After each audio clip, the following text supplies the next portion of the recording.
कहते हैं जैसे वृक्ष में एक लोटा जल देते हैं, पानी देते हैं तो पूरा वृक्ष हरा भरा रहता है। उसी तरह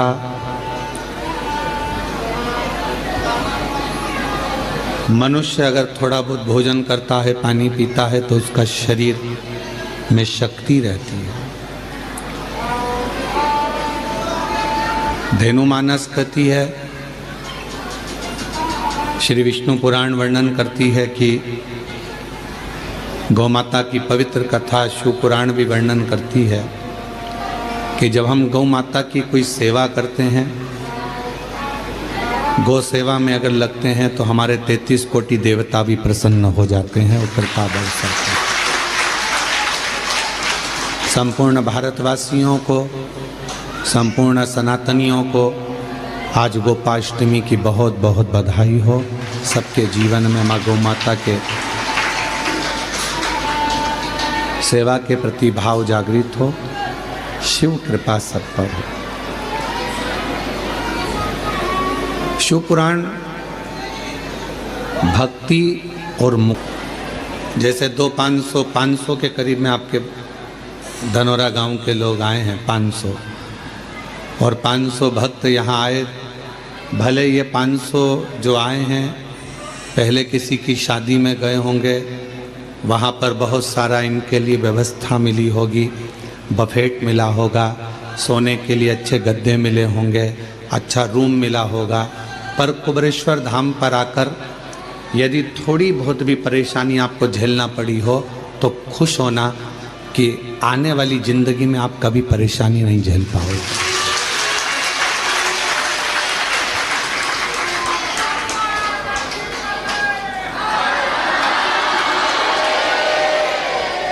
सारे तीर्थों में जाकर अगर कोई कथा करवाए, सारे तीर्थों में जाकर अगर कोई भागवत कराते हैं, कोई शिव पुराण कराते हैं, कोई यज्ञ कराते हैं, कोई कथा कराते हैं, पर यदि मौका मिल जाए और एक बार अगर ये 12 ज्योतिर्लिंग के बीच में कुबरेश्वर धाम पर आकर अगर कोई शिव महापुराण की कथा करवाएगा तो ये निश्चित है कि 12 ज्योतिर्लिंग में कथा कराने का पुण्य फल उसको प्राप्त हो जाएगा। भले आपके साथ 50 लोग आए, 100 लोग आए, 200 आए, 500 आए, पर शिव महापुराण की कथा जब आप यहाँ कराते हैं, यजमान बनते हैं, तो 12 ज्योतिर्लिंग का पुण्य आपके साथ में रहता है। 12 ज्योतिर्लिंग। और हम तो कहेंगे आपके मेहमानों को भी धन्यवाद है कि इन 500 मेहमान जो यहाँ आए हैं उनके मन में यह भाव तो आया कि हमें कुबरेश्वर धाम जाकर कथा श्रवण करना है, हमें वहाँ रहना।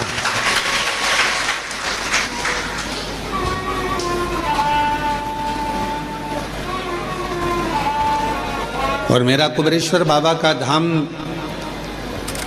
कैलाश धाम जैसा है। यहाँ जहाँ देखोगे वहाँ बैठकर लोग कंकर शंकर की पूजन कर रहे हैं, आराधना कर रहे हैं, साधना कर रहे हैं। तीर्थों में घूमोगे तो आपको मालूम पड़ेगा कि केवल तुमने दर्शन किया, स्नान किया, पर कहीं ऐसा नज़ारा नहीं देखोगे कि पूरी रोडों पर, पूरी जगह पर बैठ कर लोग कंकर की पूजन कर रहे हैं शंकर के रूप में। वो नज़ारा केवल एक कुबरेश्वर धाम पर मिलता है। ये किसी तीर्थ में नहीं मिलेगा, ये किसी घाट पर नहीं मिलेगा, ये किसी तट पर नहीं मिलेगा, ये किसी कुंड के किनारे नहीं मिलेगा, जो कुबरेश्वर धाम पर मिलेगा।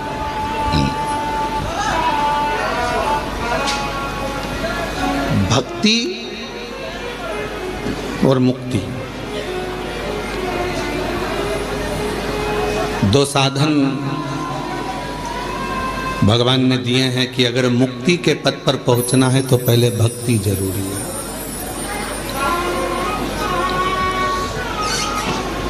और भक्ति कम मिलेगी जब आपका भाव शुद्ध होगा।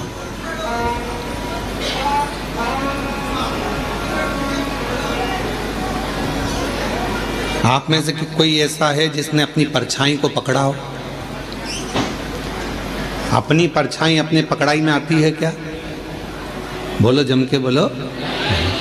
अपनी परछाई, अपनी छाया अपनी पकड़ाई में नहीं आता, पर सूर्य की ओर मुख कर लो, चलते जाओ तो वो परछाई भी अपने पीछे पीछे आना चालू कर देती है। भले पकड़ाई में नहीं आए, पर तुम में इतना बल आ जाता है कि तुम सूर्य की ओर मुख कर लेते हो तो परछाई तुम्हारे पीछे पीछे चलती है। उसी तरह सुख तुम्हारे हाथ में नहीं आ रहा ना, वैभव तुम्हारे हाथ में नहीं आ रहा, तरक्की तुम्हारे हाथ में नहीं आ रही, तो एक काम करो, ये तुम्हारे हाथ में नहीं आ रहा, सुख नहीं आ रहा, वैभव नहीं आ रहा, शांति नहीं आ रही, ये तुम्हारे हाथ में नहीं आ रहा, तो तुम भी एक काम करो, जैसे सूर्य की ओर मुख कर कर चलते हो तो परछाई पीछे चलती है, जो भगवान शंकर की ओर मुख कर कर चलता है उसके पीछे वैभव सुख और शांति चलती है। उसके पीछे वैभव भी चलेगा, शांति भी चलेगी, सुख भी चलेगा, संपदा भी चलेगी। तुम शिव के हो गए तो शिव तुम्हें सब कुछ दे देता।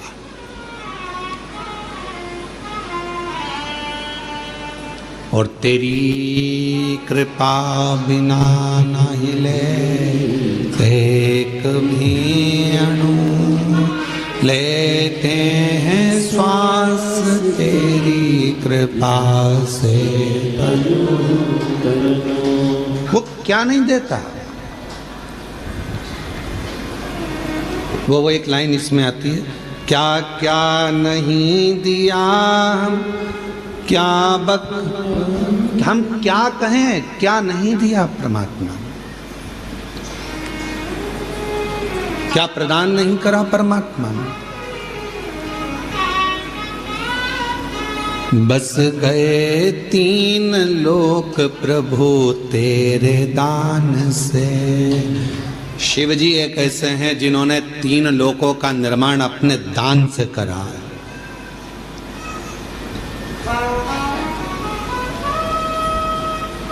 सारे तीर्थ जाओ, वृंदावन गए, बिहारी जी का दर्शन करा, वृंदावन गए, गोवर्धन जी की परिक्रमा करी, ब्रज गए, यमुना जी का पान किया, द्वारकाधीश जी का दर्शन किया, दाऊ जी का दर्शन किया, ब्रज की रज में खूब दर्शन किया। पर ब्रज की रज में पहुंचकर यदि तुमने किसी एक शिवालय में जाकर भूतेश्वर, चकलेश्वर,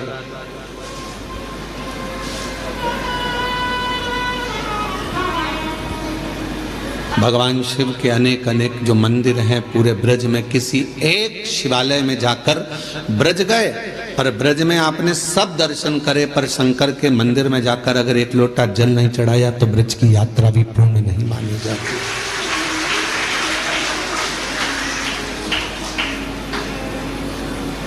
कभी गोपेश्वर, कभी भूतेश्वर, कभी चकलेश्वर, जहां तुम्हारा मन पड़े वहां जाकर एक लोटा जल जरूर चढ़ा। ब्रज की यात्रा पूर्ण जब मानी जाती है जब आप ब्रज भूमि में बने हुए शिवालय में जाकर शंकर के मंदिर में एक लोटा जल चढ़ाओ या दर्शन कर कर आओ, तब ब्रज की यात्रा पूर्ण होती है।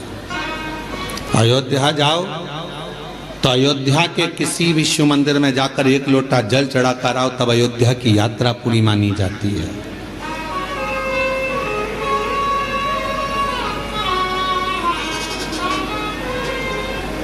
पहले ऐसा नियम था, अब आप लोगों के उधर है कि नहीं हमको नहीं मालूम, कि बद्रीनाथ चले जाओ, चाहे द्वारका जी चले जाओ, चाहे आप जगन्नाथ चले जाओ, तीर्थ कर कर आने के बाद आपको शंकर जी के मंदिर में जाकर लोटा भर जल चढ़ाना ही पड़ता था, तब वो यात्रा सफल मानी जाती थी। यात्रा की सफलता कब है? जब हम किसी भी तीर्थ से होकर आए और शिव के मंदिर में जाकर जल चढ़ाए, भगवान शंकर के मंदिर।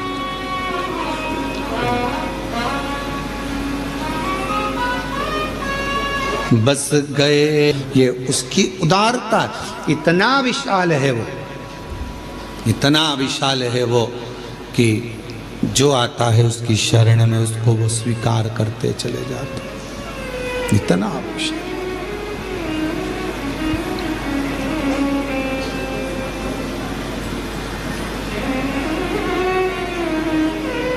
भगवान विष्णु के बैकुंठ धाम में दरवाजे लगे हैं, द्वार लगे हैं।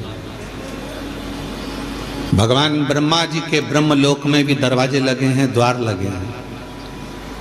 इंद्रलोक में भी द्वार लगे हैं, दरवाजे लगे हैं। गरुण, वरुण, नागलोक, पितृलोक सब में दरवाजे लगे हैं।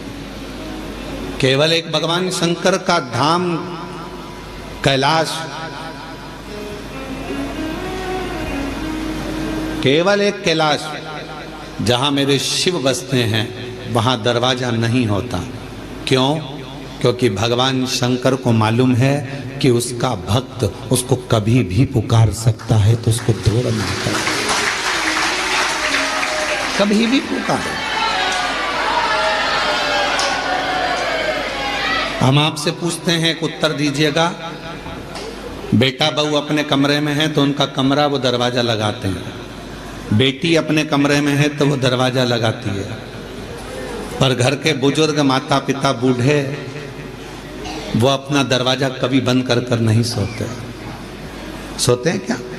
बुजुर्ग माता पिता अपना दरवाजा लगा कर नहीं सोते, क्योंकि उनको मालूम है कब बेटा आवाज़ लगा दे, कब पोता आवाज़ लगा दे, कब नाती आवाज़ लगा दे, कब कोई बेटा बेटी आवाज़ लगा दे, कब दामाद आवाज़ लगा दे, तो हमको जाना पड़ेगा। उसी तरह मेरा शिव, मेरा शंकर, मेरा वो घरदानी, उसके दरवाजा नहीं है। उसको मालूम है कि जिंदगी में दुख कभी भी आ सकता है, और कोई दुख की घड़ी में एक लोटा जल लेकर शिव के मंदिर में जाएगा तो मुझे दौड़ कर आना पड़ेगा।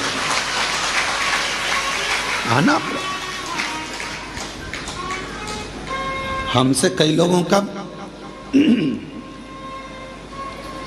इस बात पर बहुत विवाद होता है। कई लोग हम पर ताना भी देते हैं, अपशब्द भी कहते हैं, गाली भी देते हैं कि क्या कथा करते हो, हर कुछ बता देते हो, हर कुछ बोल देते हो। कई लोग कहते हैं शिव जी को इतने बजे तक जल चढ़ाना, इसके बाद मत चढ़ाना, इसके बाद चढ़ाना, इसके बाद मत चढ़ाना। परशु महापुराण तो ये कहती है कि वो बाप है, तुम बेटे हो।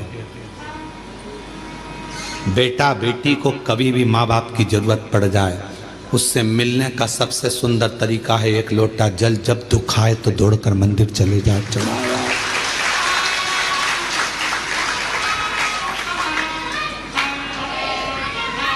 और यदि मान लो, अंदाजा लगाइए, अगर आप विचार करिए, मान लो अगर आप ये अंदाजा लगा कर बैठिए कि मंदिर में मान लो अगर कोई मना कर दे कि नहीं अभी दोपहर हो रही है, हम जल नहीं चढ़ाने देंगे, अब शाम हो रही है, हम जल चढ़ाने नहीं देंगे, अब रात्रि हो रही है, हम जल नहीं चढ़ाने देंगे, और तुम्हारी बहुत बड़ी विपदा आकर खड़ी हो गई है, बहुत बड़ा टेंशन आकर खड़ा हो गया है, तो अपने घर में जो शंकर का शिवलिंग है उसको थाली में रखो, श्री शिवाय नमस्तुभ्यम कहकर अपना दुखड़ा उससे कहकर जल चढ़ा दो, वो स्वीकार कर लेगा। वो स्वीकार है,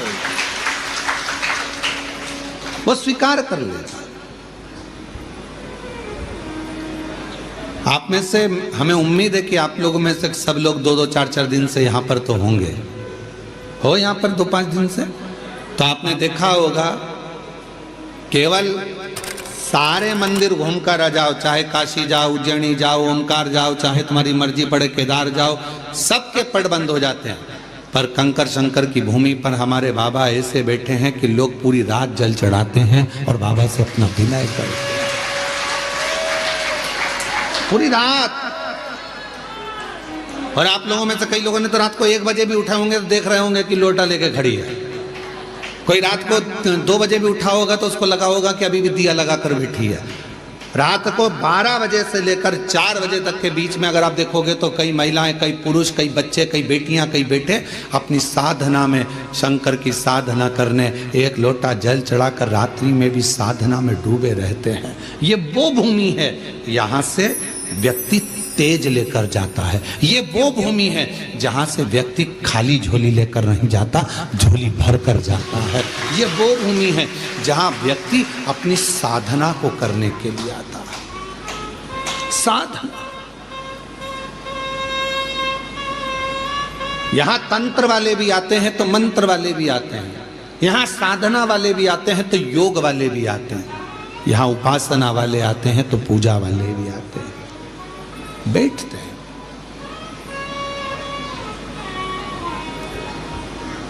कब पिता को तुम्हारी जरूरत पड़ जाए और तुम्हें पिता की जरूरत पड़ जाए।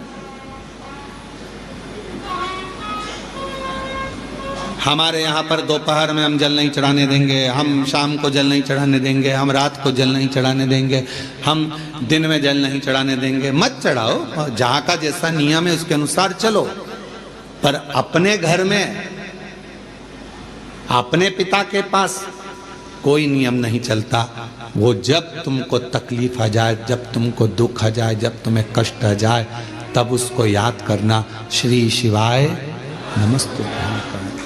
किसी दूसरे के दरवाजे पर जाकर याद मत करो।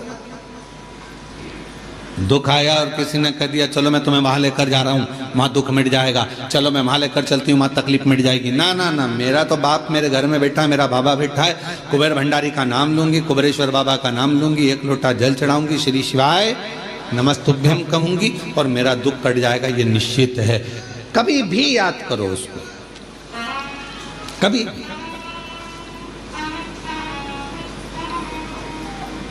मौत का कोई समय होता है? जम के तो बोलो। मरने का समय है नहीं, मैं सुबह 4 बजे मरूंगी, मैं दिन के 2 बजे मरूंगा। मृत्यु का कोई समय निश्चित नहीं।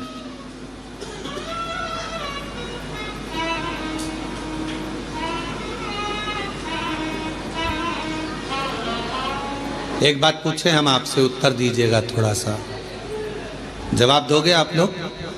बोलो तो जम के। ठीक है। पहले जन्म कुंडलियां कितना काम करती थी आपको मालूम है? पहले ज्योतिषाचार्य पत्रिका देखकर पूरा भाग्य बता देते थे, जन्म कुंडली देखकर बता देते थे कि ये योग, ये शनि, ये मंगल, ये बुध, ये गुरु। आज के समय में भी बहुत विद्वान ज्योतिषाचार्य हैं, मैं उनको नमन करता हूं, प्रणाम करता हूं। ज्योतिषाचार्य तो सिद्ध हैं, पर आज के जमाने में कुंडलियां सिद्ध नहीं। कारण पहले बच्चा जन्म लेता था, नॉर्मल डिलीवरी होती थी, नॉर्मल बच्चा जन्म लेता था तो कुंडली उस हिसाब से बनती थी।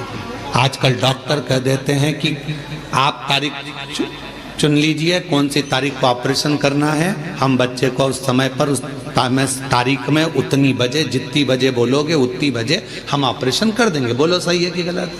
उतनी बजे। अब आपने तारीख निकलवा ली, आपने समय निकलवा लिया, आपने पल निकलवा लिया, डॉक्टर साहब मैडम इतनी बजे आप ऑपरेशन कर देना, इस तारीख को ऑपरेशन कर देना, तो अब कुंडली काम करेगी क्या? क्योंकि तुम्हारी मर्जी से बच्चा हुआ है, इतनी बजे कर देना, इतनी तारीख को कर देना। पहले परमात्मा की मर्जी से होता था। जब